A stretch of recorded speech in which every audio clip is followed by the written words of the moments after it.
Madame, Monsieur, bonjour. Merci de nous rester fidèles et de répondre au présent à ce rendez-vous avec la tradition et la spiritualité au cœur du secret qui s'ouvre à l'instant. Nous traitons aujourd'hui d'une thématique autant sensible, la place de la femme dans la tradition. De nombreuses personnes ont certes des définitions et semblent vouloir caractériser la femme à ce qu'elle peut faire dans le monde physique. Mais quelle est la réelle place de cette dernière vue au plan astral, au plan spirituel et même au plan physique que nous semblons maîtriser? Des experts nous ont donc rejoints sur ce plateau afin de répondre à cette question et sinon de repositionner et de clarifier le débat au sujet de la femme. Tour à tour, nous passerons donc la parole au Mbombok Wayak, déjà habitué de ce plateau, et Mbombok Lelnen Jacques, qui ont bien voulu répondre présent à notre appel afin de nous édifier sur la question. Bonjour à vous, Mbombok Wayak. Bonjour, Marlène Abaté, bonjour. Merci. Bienvenue encore à vous. Bonjour, Mbombok Lelnen. Oui, bonjour. Merci beaucoup, mademoiselle. Merci d'avoir voulu répondre à cet appel afin de traiter d'une thématique autant sensible, celle de savoir qu'est réellement la femme. Mbombok Wayak, l'homme spirituel, quelle est la définition de la femme selon lui? Selon la vision négro-africaine, selon la vision africaine, la femme, c'est tout ce qui constitue le pouvoir que le chef porte. Vous m'avez posé la question en tant qu'initié. Chez nous, les Bassas, lorsqu'on parle du sac de chef, on dit en Bassa Borumbok. La seule personne qui peut porter ce sac, c'est ta femme. Déjà que pendant l'initiation, elle a une place très importante parce qu'on l'explique très bien que c'est elle qui peut se rapprocher de la spiritualité comme ça de son mari. Ça veut dire la femme dans la tradition négro-africaine, elle est non seulement la mère du peuple, elle est aussi la deuxième main du chef, pour ne pas dire la deuxième main de l'initié. Ça veut dire que un chef, lorsqu'il prend une femme, la femme qu'il prend, c'est parce qu'il sait très bien. Déjà les ancêtres font venir la femme là vers lui. Ce n'est pas chez nous les Bassas, ce n'est pas n'importe quelle femme qui peut être la femme d'un chef. Puisque nous parlons de femmes, Mbombok Lelnen, quelle est selon vous, à la suite de Mbombok Wayak, la place de la femme? La place de la femme, selon nous, dans la Constitution, la femme, c'est la constitution des forces unies à l'homme déterminé par rapport au clan que cet homme peut être. Donc, si je m'explique, c'est que la femme, pour nous, c'est un être, quand ça nous manque, rien n'existe. La femme n'est pas la chair, telle que nous le disons. Tantôt dans la Bible, la femme, c'est le sang. Quand on a montré le taux du sang au corps, l'homme ne peut survivre. Mais quand le taux du sang reste exact, l'homme peut vivre. Donc la femme, pour nous, elle est non seulement la maman, la mère de l'humanité, mais pour nous, elle est une gardienne à nous, à ce que nous pouvons être, quelle que soit la personnalité.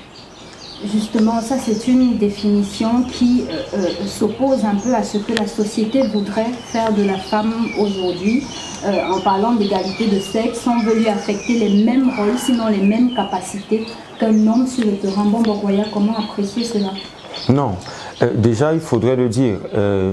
Nous, dans la tradition négro-africaine, dans la tradition bantou et dans la tradition bassa, parce qu'il faut toujours partir de ce que nous sommes avant de définir quoi que ce soit. Il n'y a pas d'égalité entre un homme et une femme. Et il n'y en aura jamais. Il n'y a pas d'égalité.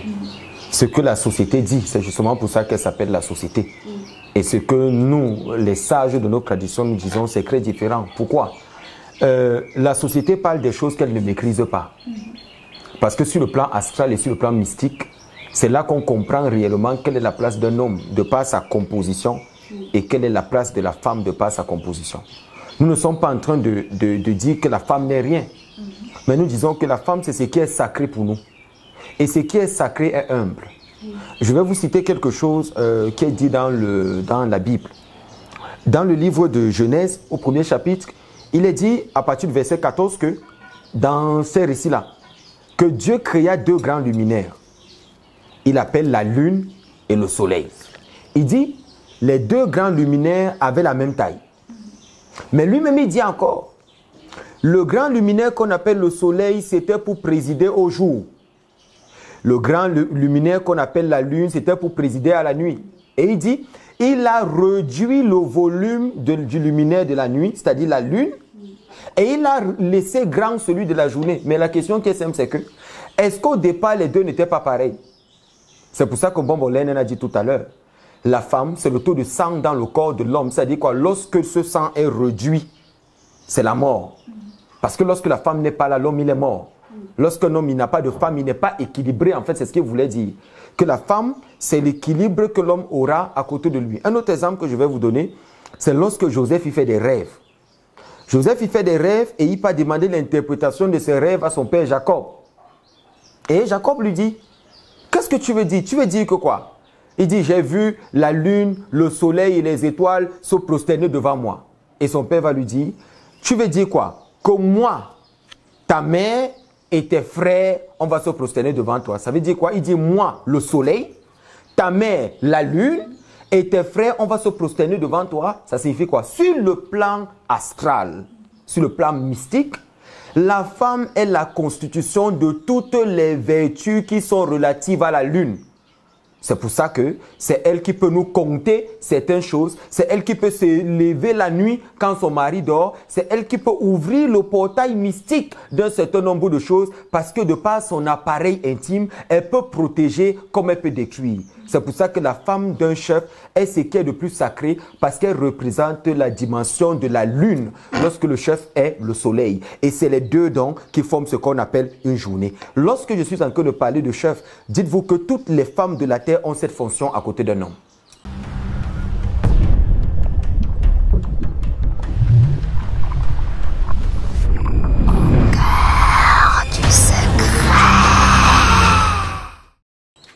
C'est justement sur cela que j'allais renchérir en demandant à Mbombo Glenmen, est-ce que dans l'exercice de la fonction de Mbombok, dans l'incarnation de ce pouvoir, la femme puis vous assister?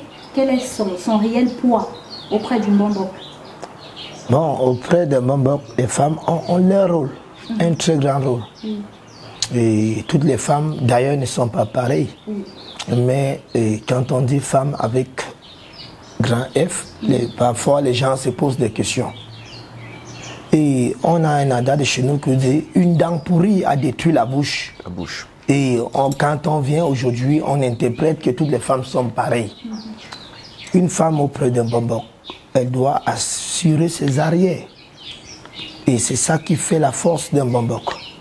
On ne peut pas prendre une personne, un individu, on sait, bon, on dit aujourd'hui il y a rassemblement, il faut qu'il soit Mbombok parce qu'il doit être héritier de son papa, sans que tu n'aies une femme.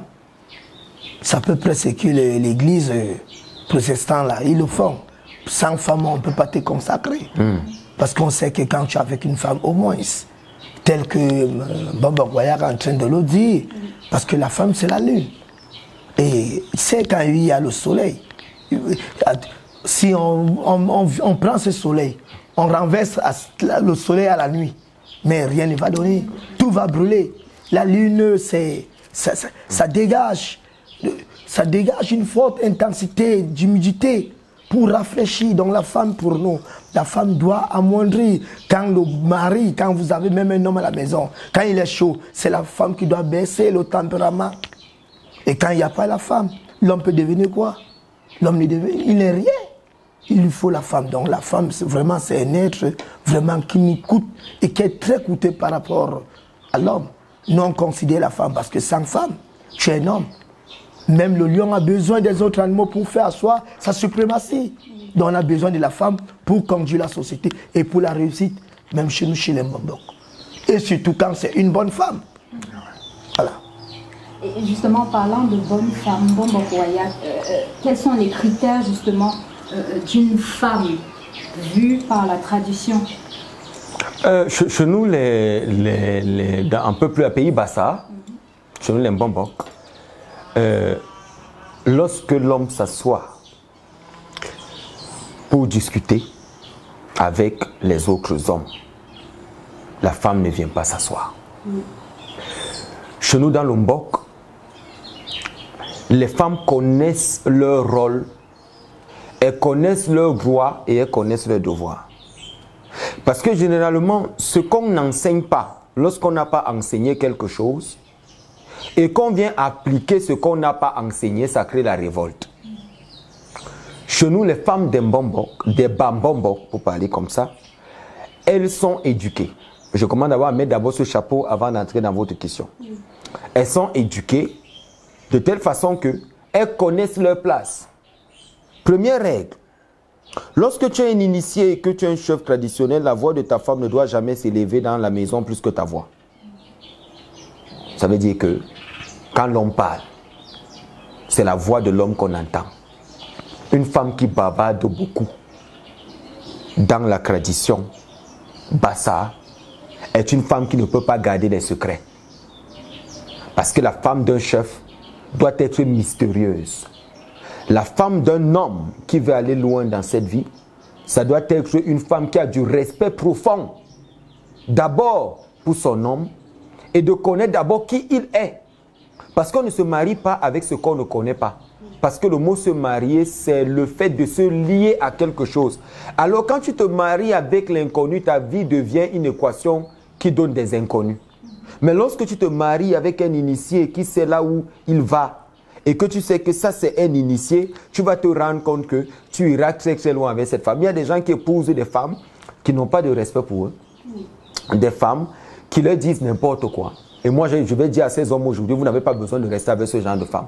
Parce qu'une femme qui te diminue, une femme qui te rabaisse, ne peut pas être ce que j'appelle le réceptacle, la marmite, ou tout au moins l'armoire dans laquelle les ancêtres vont déposer le pouvoir. Parce qu'imaginez-vous un seul instant, mademoiselle Marie Rabaté, vous avez une femme que vous avez épousée, qui a été là lorsqu'on vous a initié chef, qui a reçu les secrets de qui vous êtes, et un matin, elle se lève contre vous. Vous imaginez ce que ça peut produire? Plus qu'elle est la gardienne du pouvoir, une fois qu'elle s'est révoltée contre vous parce que vous n'avez pas su faire le choix, tous les secrets vont en l'air. C'est pour ça que le premier critère pour un Bombok, lorsqu'il prend une femme, c'est de faire comprendre à cette femme que je suis un Bombok. Et cette femme doit savoir c'est quoi la femme d'un Bombok, parce que la femme c'est le Mbok. La femme, c'est le sac du Mbok. C'est-à-dire qu'elle doit savoir que la position qu'elle occupe, elle ne peut plus se mélanger avec des personnes simples. Elle ne peut plus marcher avec n'importe qui. Elle est obligée donc de garder sa dimension de la lune. La lune, c'est quoi? La lune apparaît seulement lorsque le soleil a fini de parler. Et lorsque le soleil s'est couché, la lune apparaît dans la nuit. Ça veut dire quoi? La femme reste à l'intérieur de la maison pour nous créer l'humidité lorsque nous chauffons. Pour nous créer ce qu'on appelle le froid lorsque c'est chaud. La femme ne sort pas au même moment où le soleil sort. C'est pour ça que quand une femme s'engueule avec un homme, nous, sur le plan spirituel, on appelle cela l'éclipse. Regardez ce que vous dites en français. L'éclipse, c'est la rencontre comme ça entre le tour de la lune et le soleil. Mais nous, sur le plan mystique, c'est-à-dire que sur le plan négro-africain, l'éclipse, c'est lorsqu'une femme s'engueule avec son mari. C'est la lune qui a quitté son siège du soir pour venir retrouver le soleil en journée. Et les deux se sont engueulés, ça veut dire que le jour ne peut pas passer. Quel yébé?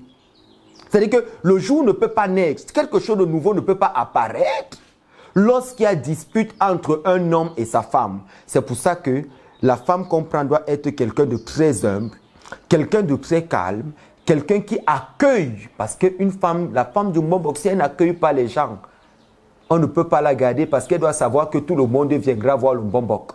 Même les femmes comme elle viendront voir le Bombok. Et il y a des dimensions où lorsque le Bombok va entrer, pour peut-être aller traiter un malade de femme, elle ne doit pas faire la jalousie. Parce qu'elle doit savoir que c'est le travail de mon mari. Elle doit savoir que le mari ne peut rien faire sans qu'elle ne soit là. Parce que même lorsqu'un Bombok sort le matin, il reçoit la bénédiction de sa femme. Lorsqu'il s'en va quelque part, il reçoit la bénédiction. C'est ça donc le rôle de la femme. La femme n'a pas une bouche pour bavarder.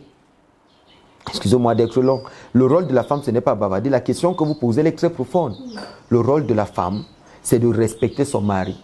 Parce qu'une femme qui aime son mari et qui le respecte, le mariage prospère et le mari évolue. Mais lorsqu'une femme commence à suspecter, à avoir des problèmes avec son mari, plus rien n'évolue. La lune a quitté sa place, le soleil a quitté sa place et les deux sont en train de se disputer. Le jour ne peut donc pas naître.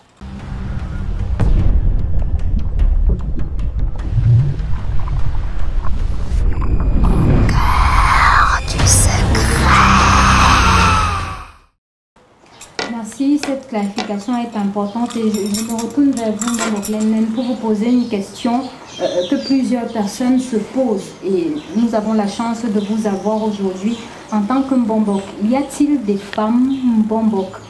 Est-ce qu'il y a une possibilité d'avoir des femmes Mbambok?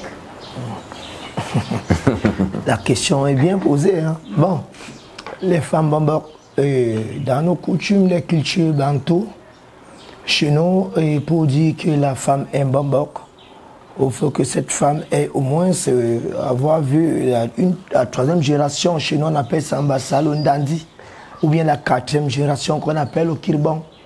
C'est ça qu'on appelle que femme est Mbambok. Et bon, maintenant, parfois, on a aussi, chez nous, là, dans nos cultures, là, bantou, là, on dit le corps, une femme, les femmes qui sont kokoa, on les appelle les Mbambok en tant que femmes. Et ces femmes-là ne sont même pas enterrées n'importe comment, n'importe quelle personne enterrée par ce genre de femmes. Et ce sont toujours les femmes un peu plus âgées. Et donc ce n'est pas qu'aujourd'hui on a 20 ans, on veut être Mbambok comme femme. Et bon, quand on part dans le clan réel que nous vivons, la femme ne peut pas se comparer à l'homme. Nous le savons tous. Et aujourd'hui, quand on parle de bonnes femmes, telles que Mbambok le disait, et de mauvaises femmes, et sur cette terre, il n'y a pas de bon et de mauvais. Tout a été créé bon. Et nous l'avons rendu mauvais. Pourquoi? Parce que la femme, c'est l'indifférence qui rend mauvais ou bon à une personne. La femme, avant, nos parents, on ne parlait pas d'amour.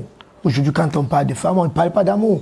Et il y a eu une division, on parle des mariages consacrés. Et le consacrement, on ne peut pas en bâtir. On ne peut même pas détruire. Aujourd'hui, on parle d'amour. Dit amour, dit divorce. Il n'y a pas d'amour. Avant, quand on disait la femme part en mariage, c'est ton papa qui t'envoyait. Un mariage consacré. Il n'y avait pas aucune personne. Parce que Dieu était là. Aujourd'hui, on parle d'amour. Dans nos langages qu'on utilise aujourd'hui, l'amour. Où est cet amour? Donc, alors, on va dire, il y a des femmes, mais pas de nos genres. La femme est toujours inférieure à l'homme. La femme ne peut jamais concurrencer l'homme. La femme qui vient concurrencer l'homme, je veux dire à cet homme, sois là pour un temps. Mais vraiment, si Dieu t'a donné 10 jours de vie, sois sûr qu'elle va en prendre 3. Même 5. Oui, parce que c'est comme ça, c'est dans les domaines. La femme c'est un être un peu précieux. Mais vraiment, si la bonne femme, c'est celle qui a le respect, qui connaît ses vies, accueillie, c'est ça la bonne femme. Pas d'amour. Quand on a le respect, l'amour est dans le respect. Quand on parle d'amour, on cache le côté mal. En amour, ce n'est pas développé. On cache le côté mal. Mais quand c'est dire que tu sais accueillir, tu as le respect et tu connais pardonner, il y a tout. Mais quand on parle d'amour, on te dit on va englober. Donc on a aussi englobé le diable dans l'amour. Dans la bonne femme, ces 3 articles, selon moi, dans nos clans, vraiment ces 3 articles qualifient une bonne femme. D'accord.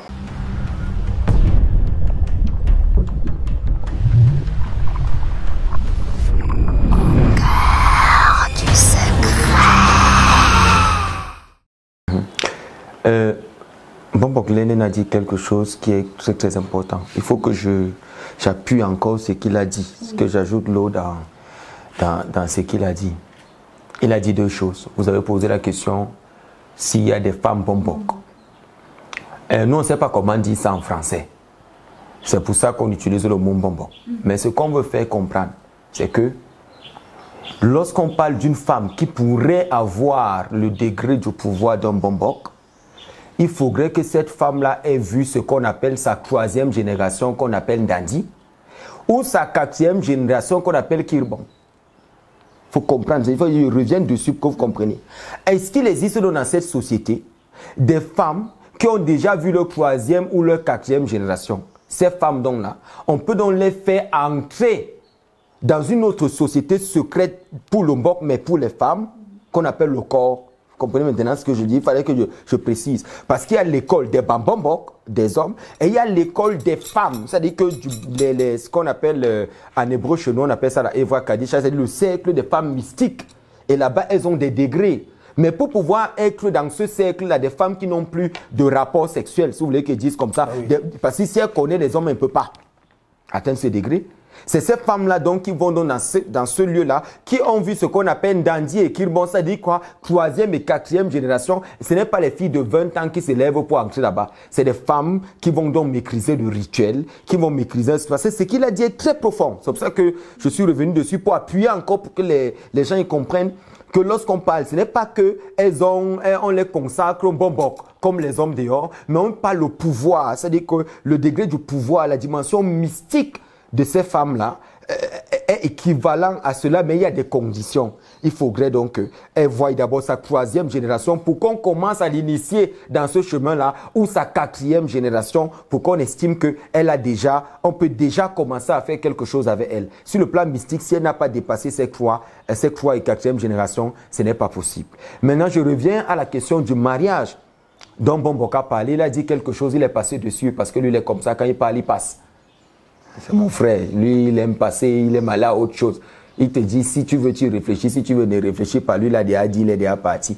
Et moi, il est important que je revienne dessus parce que les gens doivent être éduqués et les gens doivent savoir que dans notre centre d'initiation aux traditions et spiritualités africaines, il y a un professeur à l'intérieur. Donc, que les gens sachent déjà que c'est l'un des professeurs de l'institution. C'est pour ça qu'on ne va pas prendre n'importe qui, on prend des personnes chevronnées qui maîtrisent la tradition pour former les autres. Il est un enseignant au centre. Donc, il a parlé de la question de l'amour, que nous, on doit redéfinir. On ne se marie pas par amour, je crois que je vous l'ai déjà dit plusieurs fois. Le mariage est une institution et nos grands-parents le savaient, nos aïeux, nos ancêtres, nos ascendants. Ils savaient que lorsque papa t'a déjà donné une bénédiction, déjà c'est lui qui va chercher la femme pour toi. Sa bénédiction et sa parole suffit pour que cette femme soit ta femme. Ça veut dire quoi? Rien que ce qu'il a dit là, parce qu'il est spirituel, il connaît ce qu'il faut pour toi. Mais regardez ce qui s'est passé dans la société. On est venu avec le mot amour. Gweha. Au point où les gens pensent aujourd'hui que le monde, s'il y a des gens qui sont bien, non, ça n'existe. Il faut comprendre que sur le plan mystique, le bien et le mal, c'est vous qui le comprenez. Hein. Sur le plan mystique, nous, on comprend le mot justice. Ça dit que le bien et le mal, c'est toi qui sais ce que c'est. Nous, on ne sait même pas ce que signifie le bien et le mal. Parce que s'il faut parler de bien et de mal, il faut parler d'amour. Mais est-ce qu'on se marie par amour? Non. C'est parce que justement, les gens veulent créer une séparation qu'ils ont choisi le mot amour. Et vous voyez que tous ceux qui se marient par amour divorcent. Oui. Oui. Parce qu'en fait, on se marie par objectif, on se marie par but, on se marie parce qu'on sait avec qui on est et où on va. Est-ce que vous savez, mademoiselle Marie Labatte, que une femme peut se marier avec un homme spirituel parce qu'elle veut la protection, pas parce qu'elle aime. Et cet homme-là, si elle n'épouse pas dans sa vie un homme spirituel pour combattre ses démons, elle ne vit pas. Où est donc l'amour? C'est pour qu'on puisse comprendre que nous sommes complémentaires. La femme a un côté qui manque à moi, moi j'ai un côté qui manque en elle. Ça n'a rien à voir avec l'amour. On se met ensemble parce qu'on a une vision là où on va. On ne se met pas ensemble parce qu'on s'aime. C'est le maïs qu'on s'aime, on s'aime le pistache, on s'aime ceci, mais lorsqu'on est ensemble, ce n'est pas par amour. Et il faudrait qu'on rentre à cette époque-là. Parce qu'on se rend compte que les mariages d'avant, c'est ce qui mettait long. Oui. Aujourd'hui, les gens font 6 mois de mariage, 2 semaines de mariage, une conversation qui a mal viré sur WhatsApp, séparation, divorce, et tout, et tout, et tout. Mais avant que tu devais divorcer, tu devais commencer comment? Comment tu devais divorcer? Moi, je me rappelle une histoire, je discutais avec des jeunes, je leur ai dit, est-ce que vous savez qu'avant, voilà comment nos parents choisissaient des femmes pour nous? Il va chez son ami de l'autre village d'en face, il est assis en train de causer avec lui, il partage le vin de palme là, avec la cola, il voit sa fille passer avec les feuilles de quem, ce qu'on appelle le quem. Il dit, j'ai mon fils là-bas à la maison, il aime les feuilles de quem que tu fais là. Et le père dit, ah bon, il dit que vraiment ta fille là, quand il voit les feuilles là, mon fils là qui est à la maison, il peut aimer ça, hein, et le mariage était conclu. Juste parce que on a vu un caractère chez l'autre qui donne avec mon fils. Mon fils même ne connaît pas la femme là, il ne sait même pas qui elle est. Mais parce que papa sait, on connaissait ce qu'on appelait les valeurs, le mariage se faisait.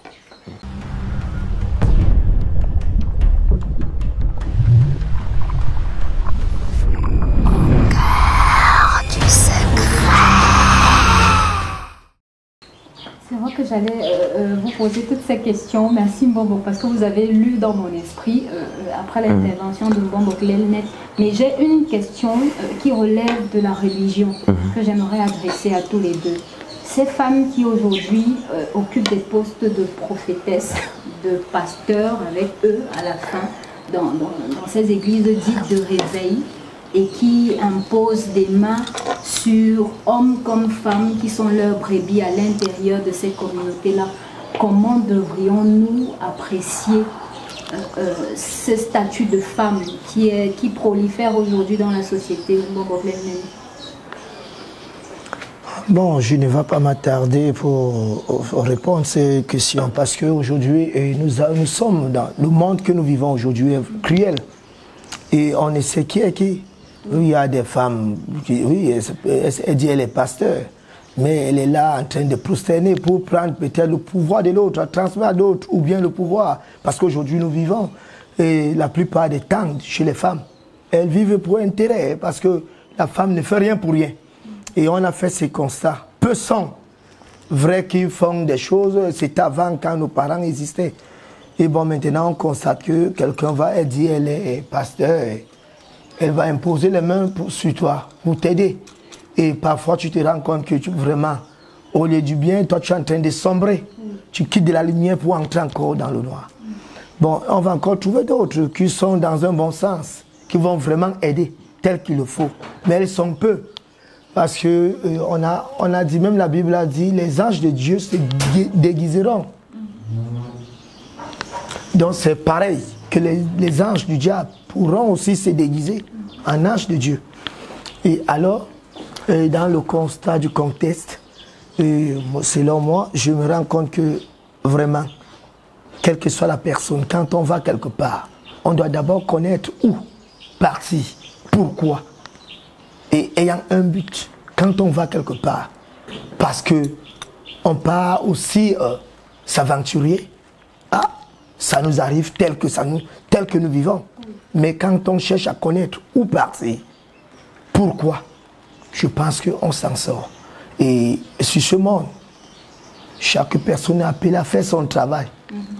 Et que ce soit dans le noir et que ce soit dans la lumière. Donc pour moi, je ne vais pas accuser les femmes qui imposent les mains, que ces mêmes personnes comprennent que le monde est cruel. Ils doivent se poser des questions. Pourquoi le faire? Est-ce que autant de questions avant d'accepter quoi que ce soit. Et alors, je vais conseiller à tous ces gens qui sont devant nous et à nos téléspectateurs en leur disant vraiment qu'on soit un peu soudés et qu'on ne se laisse plus faire.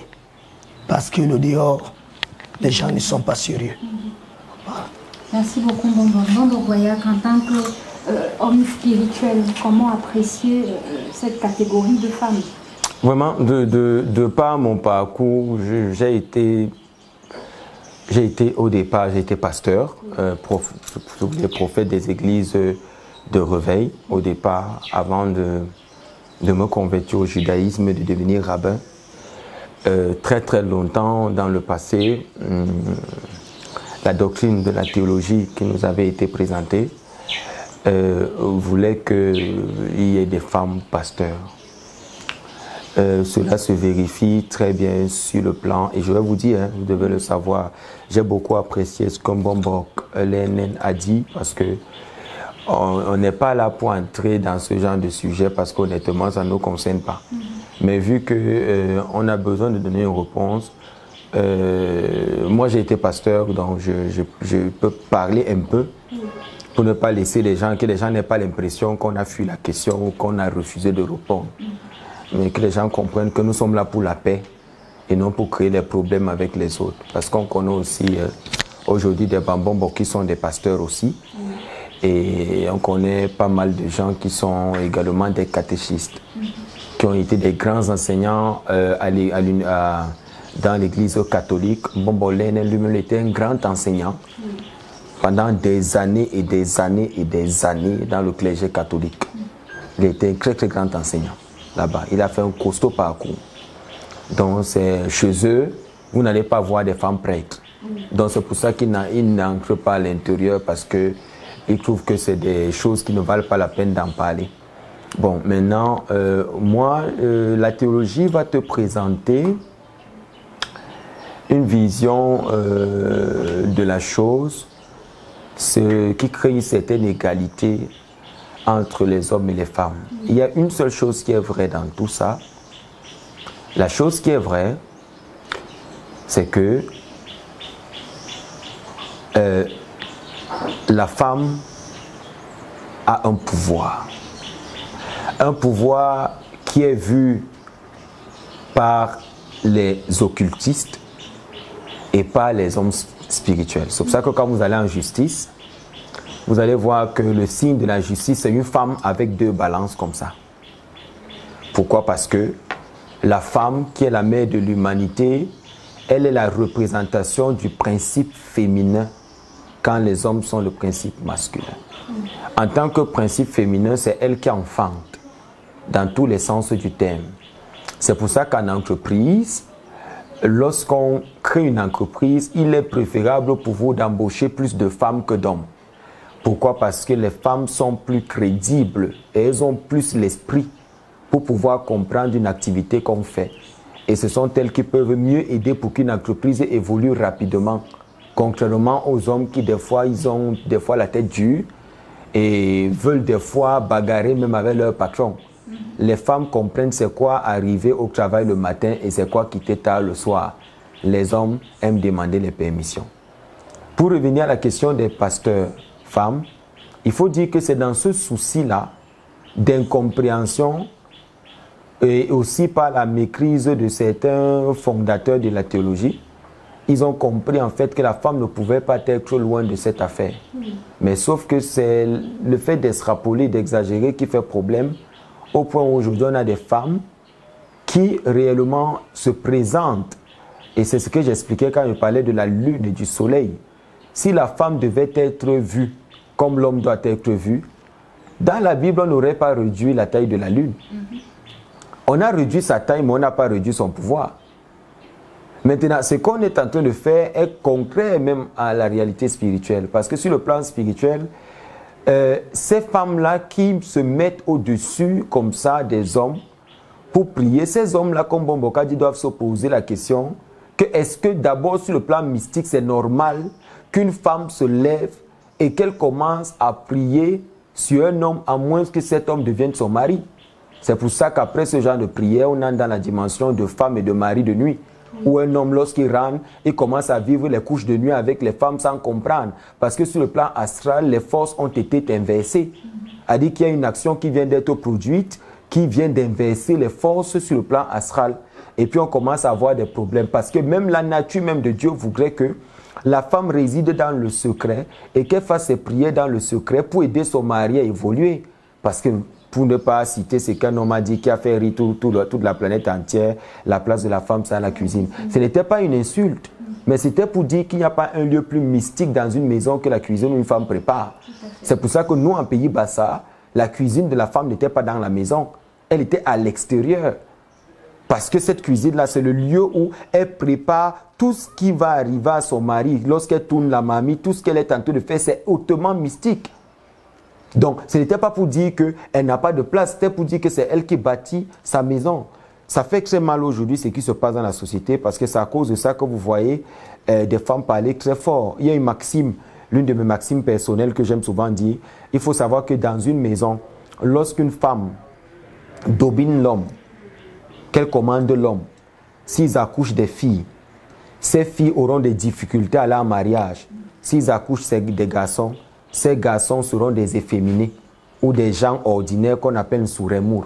Pourquoi? Parce que la place de la femme qu'elle a prise dans la maison de dominer a fait en sorte qu'elle a changé l'ordre spirituel des choses. Parce que l'homme peut ne pas parler. Elle a la voix et tonne fort. Peut-être elle a plus d'argent que son mari. Mais que ton argent ne t'amène jamais à croire que tu peux écraser un homme. L'homme reste l'homme, il reste l'homme, que tu as tout l'argent de la terre. Et tu ne pourras pas changer cela sur le plan spirituel parce que c'est comme ça que c'est ces hommes-là qui sont soumis à leurs femmes au point de se laisser écraser, qui sachent qu'ils sont en train de détruire ces femmes-là elles-mêmes et ils sont en train de détruire eux-mêmes et les enfants qui vont naître de ces relations s'il y a relation. Merci beaucoup, Mbombo Boya, Mbombo Lenen, Madame, Monsieur. C'est sur ce que nous allons mettre un terme à cette édition spéciale sur la place de la femme dans la tradition. Nous espérons que vous avez été satisfaites par les réponses qui ont été apportées par nos initiés. Si vous souhaitez les contacter, les rencontrer, le numéro s'affiche au bas de l'écran. Surtout, likez, commentez et partagez et ne gardez pas l'information pour vous car vous pouvez sauver des vies.